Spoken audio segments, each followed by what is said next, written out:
and welcome to That 80/20 Girl podcast. I'm your host, Ruchika, and thank you for joining me this week to hang out. Today, we're going to talk about a very exciting topic. It's called building a dopamine menu. So, what's a dopamine menu? It's the list of things to do that make you smile and bring you joy. And by this, I don't mean that low value, easy dopamine boost we give ourselves all the time. It's the real mindful things that make us feel energized and rejuvenated and train our brains to fully experience what we love.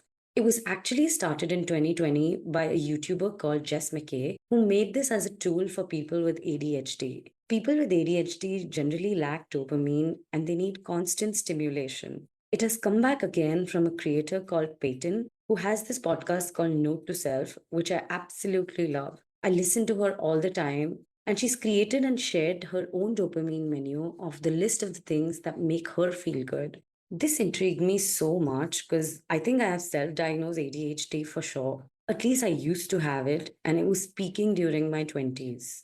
Over the years, I've calmed it down and worked on myself by introducing slowness in my life. Moreover, focusing on one activity at a time. Any activity that makes me feel fully present and alive, I'm here for it. I have such a busy brain. I can be all over the place like a hot mess if I don't control it. So it's been a game changer for me to give my brain the right kind of stimulation. The dopamine we get right now is of such low value. Our phones, online shopping, alcohol, junk food, these are the obvious ones which are sources of low value dopamine. There are, of course, other ones which don't really cross our minds but can be cathartic for our dopamine levels. One such one is excessive exercise, which is like an addiction to working out. I can vouch for this because I've been prey to this many a times. I have done challenges where I've worked out 2 times a day, sometimes at the break of 15 minutes, and those were 1 hour workouts. I can get obsessive with anything I take up. I'm this all in or all out kind of person. So while that can be great in a way that you never half ass anything, but that can also be detrimental because I was tired all the time. It was almost robotic that I used to lose my mind if I missed a single workout. And now that is where that 80/20 balance is so crucial, and we need to listen to our bodies. Now, over time, I've learned what my body needs and I give it exactly that, which is one workout a day with whatever I'm feeling. Another such one is workaholism. I think this is something I've never really done because since day one of working, when I moved to America when I was 21 and started working, I decided that I work to earn money to live my life and not live my life to work and earn money. So I always indulged in new experiences, travel, being with my family and friends, and spent my time very consciously outside of work. I'd set that for myself very clearly, and I knew where to do my boundaries. But I know many of us fall into this trap or maybe can't afford to have a balance, or at least they think they can't. Trust me, there's no such thing as you can't make time or even a few minutes for yourself and do things from your dopamine menu as self care. I'm not saying quit your job and let it all go, but every day make time for yourself and see your life transform, I promise you. Another one of these is binge watching TV shows. That makes me so happy, but maybe once in a few months. So I know it's not the best, but you gotta do what you gotta do for yourself. Just make sure you don't do it on a weekly basis. A few others are like video games, overuse of caffeine. I used to do this during my 20s at work, where I used to have like 5 to 6 cups of coffees a day. Those were like easy pickings for me. I was obsessed because it used to give me such a kick before my meetings, and my performance used to peak. But those crashes were as intense as the highs. So I decided I got to say a bye bye to that one for sure. And hello to 1 cup of coffee in the morning and another cup of matcha to kick that afternoon slump. I've always tried to look for ways to improve my mental health and create a balance in my life. So creating a dopamine menu for myself has actually helped me with that so much. I know it's a trend and it's been a while, it's been around. And when I stumbled upon it, I was like, oh my God, I really got to try this because we don't realize it, but subconsciously we're already doing it in some ways or the other. The problem is we're not consistent with it. So, this framework is almost like a guideline and helps you keep at it even when you get lost in those moments of life where it gets so busy and you're so caught up. And this almost helps you get back to those whenever you need it. There's something about finding the things that bring you joy and then actively chasing them and making them an integral part of your life. So, before we get into what all a dopamine menu consists of and what is in my dopamine menu, I'd like to do a quick weekly recap. I'm back home from Bombay after my cousin's 40th birthday celebration. We went to this resort for a quick getaway in the day and had the best time. We just went as all sisters and spent the day catching up, saw the most beautiful sunset on the beach, devoured some yum food. It was so good to spend time with my cousins with such quality time because we don't usually get that because we all live in different places and have so much going on. So we were planning this for a while, and her birthday was the perfect occasion and milestone to do this. In the evening, we all got dressed up, we did our makeup, had a couple of drinks, and had a blast on our long walks in the property. It was one of the most wholesome days I've spent in quite some time. I just loved it. Next is my highlight of the week. So, God's honest truth is, I haven't worked out in 2 weeks with my Thailand vacation and then the Ganesh Chaturthi festival. And then between Bombay and Pune for the past whole week, I just feel icky and I needed to find myself a pick me up to get myself back into the groove. So I went ahead and did some retail therapy. It's not necessarily retail because I'm going to use it for my body and mind. So I went ahead and bought the yearly subscription for Sammy Clark's Pilates workouts for the year. They are these short 30 to 40-minute workouts and have a mix of gym workouts, strength Pilates, whether it's on the mat with ankle weights or no equipment workouts as well. I've been following her for a while and I love her workouts. So I just went ahead and got myself some weights and some booty resistance bands. And I just look at this as treating myself with something that is great for me and my body. And I'm so excited to do 3 Pilates workouts this week. I needed this, guys, and I'm going to kick the butt of the second half of September. I've decided it. So let's go to the word of the week. My word of the week is reconnect. This week, reconnect has become a powerful word for me as I focus on rediscovering a deeper connection with me and my body. Life can sometimes pull me away from my routines and self care practices like it has done in the past week, leading to this feeling of disconnection and imbalance. Don't get me wrong, I've enjoyed every bit of it every single day for the past week, actually, for the past 2 weeks, but I also miss my routine. So I'm using this as an opportunity to get back into my routine and re-establish that vital connection with my own well-being. I'm prioritizing activities that help me reconnect with my physical and mental health, reinvigorating my workout schedule, dedicating time for mindfulness. So that Sammy Clark's workout subscription also has Roxina Fusi's affirmations as well as short meditation. So it's like an overall wellness app which has got everything you need. It's even got healthy recipes. And I'm not promoting it for any other reason because I actually truly believe in it. And I genuinely enjoy using that app. I even did a trial for 1 week to make sure like I'm getting my money's worth and it is every penny well spent. So I'm using this week as an opportunity to get back into my routine, whether it's through a consistent Pilates practice, preparing nutritious meals, or simply taking moments to pause and breathe. These steps are all about aligning with my body's rhythms and personal needs. By embracing this focus on reconnection, I think I'm discovering a sense of joy and fulfillment that comes from being truly in tune with who I am and what I need. We all got to listen to our bodies, guys. So now let's get into our episode. Okay, this is going to be fun. What do we need to build a dopamine menu? It consists of 4 parts: appetizers, main course, dessert, and sides. This is the part of it I love so much, and I totally dig this. It is so visual, that's what makes it so impactful. It's very easy to say, I'll drink a glass of lemon water and go sit in the sun, which, don't get me wrong, I freaking do that all the time. It's more of a practice of deep intentional things and mapping them out like this, which makes it so fun. It's like vision boarding the things you love. Again, there aren't really strict rules around this. You can customize this to fit you however you like and have fun with it. But if you want a little bit of help of how to get started and have no clue how to begin, here it is. It consists of appetizers, which are supposed to be 15 minutes or less, like a quick hit of dopamine. A lot of times getting started and doing something is the hardest. So these are great because, they're going to be quick and easy. It's going to really help you kickstart something that is hard or even get you into the momentum of 10 minutes that will lead you to a more productive life that day. Something you won't put off because it takes all of 10 minutes and it's just the bare minimum amount of time. Okay, so my first appetizer is morning journaling. This literally takes 10 minutes. I do it every single morning, and it's the perfect appetizer to start my day and to add to my dopamine menu. When I journal, it's like I'm giving my brain this chance to clear out the mental clutter, set positive goals, and reflect on what's going on. This simple morning ritual helps stimulate the release of dopamine, that feel good chemical that can make you feel focused and optimistic.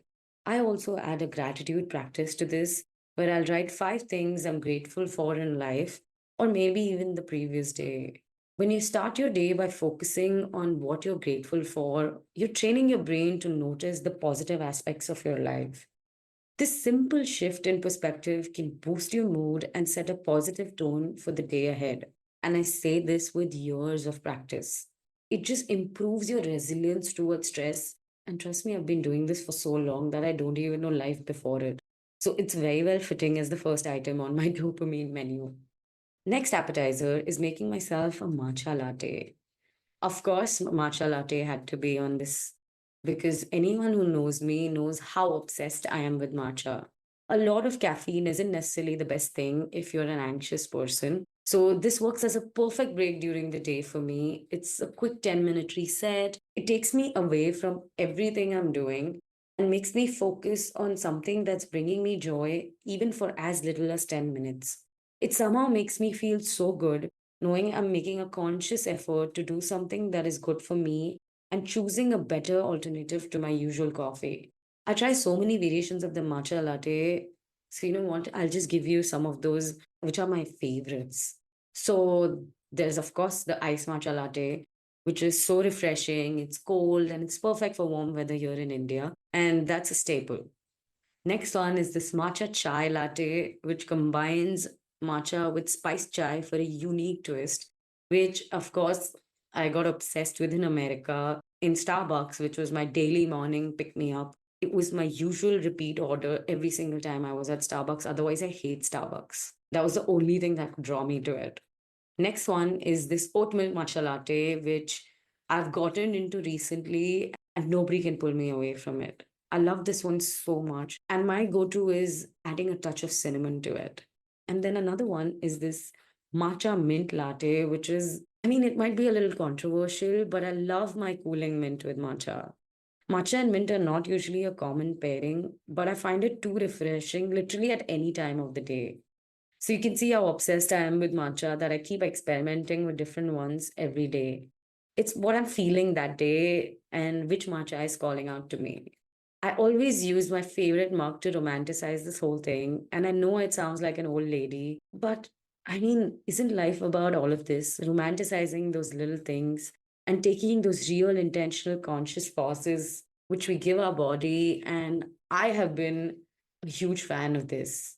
Okay, my next appetizer is taking short walks.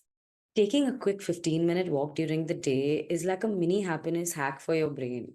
It's not about getting those steps or adding to your daily count. It's a great way to break up your day, especially if you're glued to screens or have a desk job like I do, or even if you're feeling a bit sluggish. I find that taking short walks is what makes me think better. It gives me so much clarity with whatever I'm going through. And it's one of my favorite activities when I'm stuck, which is like all the time because I have so much going on in my brain that when I'm walking and I'm alone with my thoughts, it's like I'm putting each of those thoughts into those buckets and give myself that self care. Whether it's a solo walk or with my friends, if anyone asks me to meet them for a walk, the answer is always a resounding yes. Whether you're strolling around the block for a lunch break or through a nearby park at the end of the day, it's a simple way to keep things fresh, keep up your step count, and get a little happiness boost all at once. Okay, so the last appetizer on my menu is one of the most special ones because it's one of the hardest to do. I feel like it's one of the most effective ones. So it's a mindful shower. This is something I'm really wanting to incorporate in my life, and it's a very important conscious goal of mine. I really want to do this and focus on it in the last few months of the year. So, this girlfriend of mine told me about this a few years back, and it sat with me. See, this is what I mean. The dopamine menu actually reminded me of this and made me consciously put it in my list of things that I absolutely need to do for myself. She noticed that whenever you are in the shower, your mind goes to everything but the actual act of taking the shower. You will never focus on the water, the temperature, or the sounds around you, but your mind will waver to whatever is going on in your life, whether it's your to do list, whatever events are stressing you out in your life. And you'll just go into that rabbit hole, but you'll never actually be present for that shower. So, this is so true because in the 31 years of my existence, I can count on my fingertips how many times I've been mindful while taking a shower. So while you're doing this, you're just pressing pause and taking deep breaths and letting go of everything outside that bathroom. As you do this one by one, try to go through each of your senses, pausing for 30 seconds on each one. What can you feel? Like the bubbles on your skin, the water going down the drain, the steam from the heat, or sounds in the other room. I always take a podcast or music to my shower, but now I'm going to make an active effort to not do this. I mean, I don't need to listen to music for those 15, 20 minutes or even a podcast. I mean, I do that on other times of the day anyway. So why not take this time for myself where I can be fully present and feel my shower and take those few minutes to switch off? I haven't gotten around to this and now I'm putting my foot down, and this is a definite goal of mine.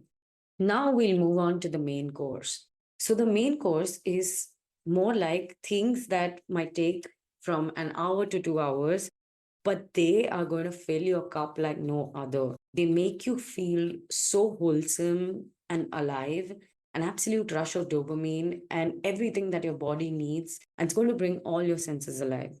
So, my first main course is any food date with friends. It can be coffee, it can be a lunch. This is something I look forward to so much, and I ensure I do this every single week. It's not just about devouring tasty dishes, it's also about the joy of hanging out and cracking up together. Okay, picture this. You and your crew gather around a table loaded with mouth-watering eats, and your brain's like, yes. The excitement of great food and even better company gets those happy chemicals flowing. Each bite and each laugh makes the whole experience way more wholesome. So think of this as a perfect main course for a full-on dopamine feast where every moment just boosts your mood and leaves you feeling amazing. So, for the next main course, everybody knows this would be my favorite dopamine activity. For me, planning a trip is something that's incredibly thrilling because you're diving into the little details of your adventure before it's even begun. You're mapping out every single thing, and your brain lights up with excitement and anticipation. The process of researching destinations, envisioning new experiences, and imagining all the fun you'll have triggers this rush of dopamine, making you feel more energized and so positive about the trip. It's like every little detail I plan adds to a growing sense of anticipation and joy. Because every day is a build up to that actual day when you're going to take that flight or you're going to take that road trip. This process not only boosts your mood, but it also energizes you. Especially for me, it makes me look forward to the whole trip before it's even begun. Whether I'm planning a getaway for myself, helping my friends curate their trips, or organizing family vacations, whether it's with the whole crew or just Rowan and me, I love every minute of it. So the next main course is taking a workout class. This one is an obvious one because we all know the benefits of exercising and the dopamine hit it gives us. But this one, particularly for me, has been a core part of my life now, whether I'm feeling good or not before it. I know that after a workout class, I'm going to feel 10 times better than I did when I was going in. So I'll let you in on a little secret. The trick over here is to find a class that truly excites you, whether it's a heart pounding HIIT session, a calming yoga flow, or even a fun dance workout. It's not just about the physical benefits, it's about the mental high you get from something you absolutely enjoy. Engaging in a workout you're passionate about will boost your mood, your energy, and will motivate you so much. Like this week, I'll give you my workout split. It's three Pilates classes, one run day, and two gym weightlifting days. And I know it's a lot after a 2 week break, but I have told my brain I'm going to follow through because of what I'm going to get at the end of it.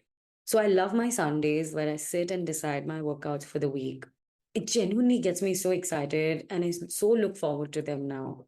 Of course, we all have our bad days where we don't want to do this, but just do yourself a favor and give your body this and show up, and it will become the ultimate dopamine main course for you. It is what your body, mind, and soul need.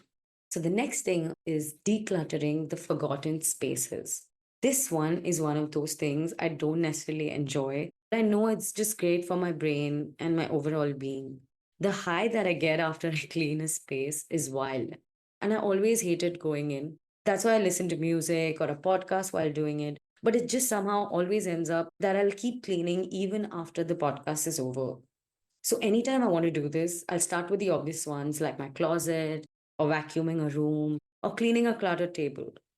This is usually the length of a podcast, which is like 20 to 30 minutes. And then I'm in the groove and I'll keep up the momentum just by focusing on finishing that one forgotten space. Putting the timer on or a podcast is key for me, so it keeps me accountable.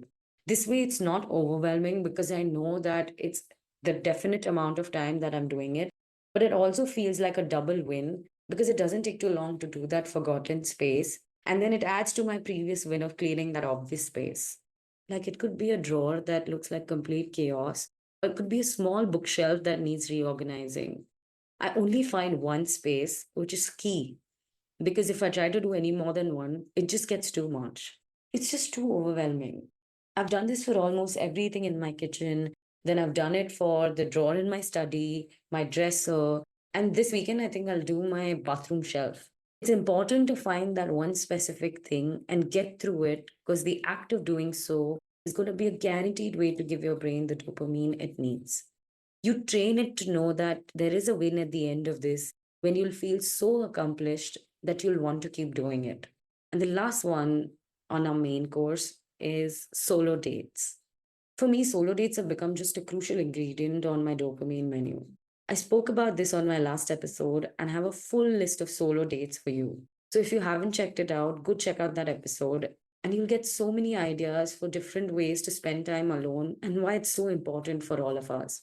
Whether you're enjoying a meal at your favorite cafe, strolling through a museum, or just sitting in a park with a good book, it'll feel like a mini celebration of self care and joy. These solo outings are not just about escaping from daily routines, they are about indulging in activities that make me feel genuinely happy. It's like giving myself a personal reward multiple times a week, and it keeps me feeling refreshed and motivated. I'm ready to take on anything after I've had a solo date. They've just become my personal way of adding a little extra sparkle to life and ensuring I stay connected to what truly brings me joy. Next, we'll go on to desserts. What's life without desserts? And we all love our little indulgences. A sweet treat is what we all crave every now and then, and it has to be a part of our dopamine menu. It's just non negotiable. So, the dessert part of the dopamine menu are going to be things that are fun, but they also always need to be done in moderation. You don't want it to be too rich and decadent, where you know that when you have too much of it, you're just going to feel sick after. So, we don't want that feeling. These activities are the ones you indulge in occasionally, purely for pleasure, and they're just things that feel so good in the moment, but they don't necessarily fill your cup. So you can't rely on your dessert list to be the fix and replace it as the main course of your life. But we want it to be that perfect craving satisfier and a pocket of goodness every now and then that makes you feel satiated and is a perfect lift for any day that you're feeling down. My very first obvious dessert fix is reality TV. Like a couple days back, I just got back from Bombay visiting mom, dad, and then I was craving for some downtime.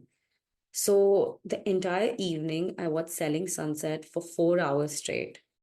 I know it's not the best thing for you, but I haven't done this in months, and I was craving some reality trash TV so bad. I just had to do it. I've always been mindful about this and do it in moderation because I can get obsessive very quickly and these things just consume me.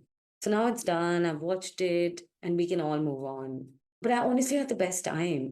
I made myself some Ipudo ramen I got from Thailand. I put on my comfy night suit and lay in bed watching Selling Sunset for hours. Ah, so good. So I got no guilt there.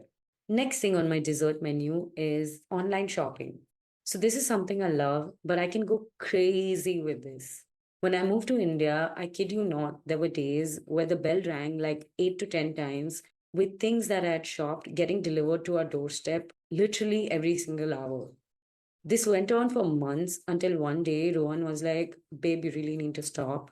We don't even need half of the stuff." And that's when I realized, oh shit, I got to dial it back. So, what I've done now is I have two lists. One is the list of things I need, and the other is the list of things that are nice to haves. I'll hold on to a month before I can get one thing from the nice to have list, which has particularly helped me so much because in that 1 month, I've given it enough thought to know if I really want that something. And then at the end of the month, I'll go get it.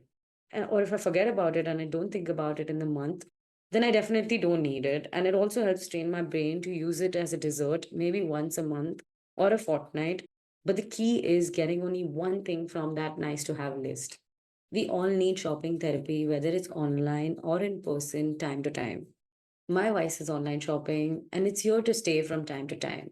A dessert a month hurt no one. Next thing on my dessert menu is ordering my favorite takeaway. I've talked about this where ordering takeaway was just another thing we did every day or every alternate day when I had moved to India. I justified this by telling myself I'm ordering healthy, it costs the same to cook, or eating takeaway, it just saves me so much time.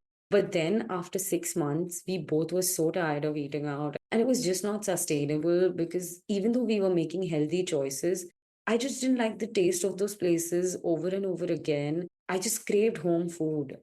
I just wanted my mom's recipes or the things I saw on Pinterest, and I wanted to eat home cooked food.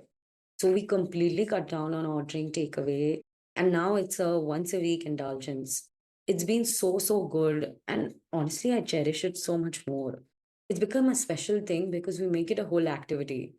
There is something incredibly satisfying about treating myself to those familiar flavors that I love without the hassle of cooking or cleaning up once in a while, especially when I've forgotten how that dish tastes since it's been a while. It's like a small, well deserved reward that makes my day feel a little bit more special. So, whether it's a Friday night ritual or just a way to brighten up a tough day, getting my go to comfort food is my way of hitting pause and savoring a moment of pure enjoyment. I'm such a foodie that it's not just that I'm ordering takeout, I'm consciously deciding what I'm craving, what we both are, in fact. Then we'll put on something that we haven't watched, or we'll sit at the table and talk while we eat. Watching something for the first time while trying a new dish from a new restaurant is such a novelty and fun experience with your partner. We've discovered this lately where either he'll try something new or I'll order our usual comfort food. Plus, we have this nice couch, which is modular, so we can move it however we want. So we'll rearrange it like a bed, sit in the living room, dim the lights, and make it the perfect movie watching experience. I'll have my snacks ready to go. I have my favorite takeaway, maybe a glass of my favorite cab. Cabs are my favorite type of wine, and I'm so here for it. Ah, I love it. It's a date night at home where we are the comfiest. Sure, health and wellness is fun. Do you know what else is fun? Letting loose once in a while and giving yourself that love and indulgence. I'm not saying binge drink, but a glass or two did not hurt anyone. And that's what the 80-20 balance is all about and what we're here for. Okay, so let's go to our side dishes now. These are those dishes that help you with your other dishes, where they can be had by themselves or are a perfect addition to your other dishes. They are things you do in conjunction, maybe habit stack with other activities. So, my first side dish is doing my gua sha while listening to a podcast. Every morning, as I use my gua sha tool for a relaxing facial massage, I plug into a podcast that makes me laugh, learn something, or just unwind. The soothing motion of gua sha helps release tension in my face. It just makes my skin glow, while this podcast simulates my brain and elevates my mood. It's a perfect blend of self care and mental engagement that turns my simple routine into a mini indulgence. Next thing on my side dish is doing light stretches with my evening wind down rituals. As I unwind on the couch after dinner, I take the opportunity to do some gentle stretches focusing on areas that feel tense from that day. This practice not only helps release physical tension, but it also helps enhance my relaxation process. It helps me ease into sleep so well that this combination of stretching with wind down activities like maybe reading a book or listening to calming music, it just turns it into a comprehensive self care ritual. It's like habit stacking at its best. And I'm going to keep at this all the time. Next thing as a side dish is putting a timer on any activity. I've been raving about this lately, especially for things like decluttering and cleaning, but it's amazing for pretty much any task. So here's the deal. Whenever I start something, whether it's diving into a new project, tidying up, or even handling emails, I set a timer for 25 minutes. I don't know if you guys have heard about this Pomodoro technique. It's about creating a clear boundary and almost like a bit of urgency. So you set a timer for 25 minutes and then you take a break for 5 minutes. Knowing that I've got only a set amount of time to focus, it really helps me dive into that task without feeling overwhelmed. And when the timer goes off, I quickly take a break, recharge, and it just brings my energy up. It's a simple hack, but it's been a total game changer for staying productive and making every task feel manageable. The last thing on my side dish is writing a to do list. Yes, I am that list girl, and I just need to brain dump everything and bring pen to paper with everything that's going on in my head, and I always end up making lists. It's been backed by many pieces of research that it can help you stay motivated, but even if it didn't, each time you check off an item, you experience the small hit of accomplishment. I do this every single time because it's not only helped me organize my day, but it creates a series of small victories that build up a sense of achievement for me. I need a reward for every task I do. So this one is huge for me because that's just how my brain processes the numerous tasks that I need to get done. And it's just so important for my sanity. I like to put things in boxes for me to get through them and understand priority. So this one is a big one for me. So, this brings me to the end of all things in my dopamine menu, guys. That is a wrap for this episode. And I'd love to hear what you have on your dopamine menu. So, please leave me a note on Instagram at that8020girl, or you could just leave a comment on Spotify or Apple Podcasts, wherever you listen to me. I hope you like this episode. And until next time, enjoy your week. And I'll see you next week with a new episode on being that 80/20 girl, where we're all about that 80/20 balance.